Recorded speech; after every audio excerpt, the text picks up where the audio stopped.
بسم اللہ الرحمن الرحیم۔ السلام علیکم۔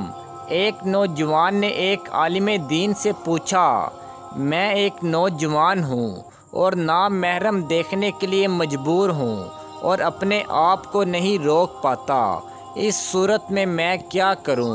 عالم دین اس کی بات پر غور کیا اور اسے ایک برتن دیا جو دودھ سے لبالب بھرا ہوا تھا، اور تاکید کی کہ کوزے کو فلاں جگہ تک لے جاؤ اور خیال رکھنا کہ دودھ نہ گرے۔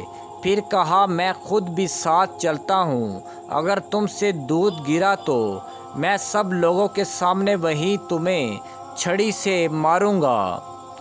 نوجوان کوزے کو صحیح اپنی منزل تک لے گیا، اتنی احتیاط سے کہ ایک قطرہ بھی دودھ کا نہ گرا۔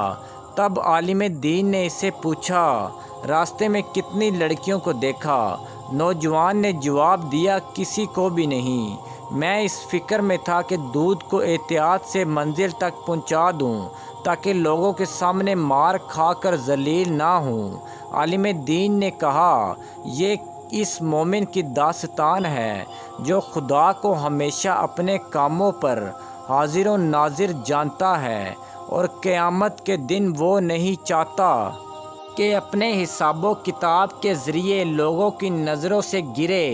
ایمان کے بعد بڑی نعمت نیک عورت ہے۔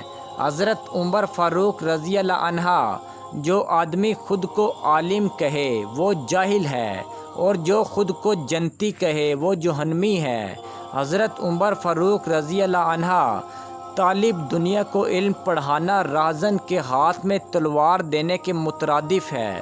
حضرت عمر فاروق رضی اللہ عنہ، کم بولنا حکمت، کم کھانا صحت، کم سونا عبادت، اور عوام سے کم ملنا عافیت ہے۔ حضرت عمر فاروق رضی اللہ عنہ۔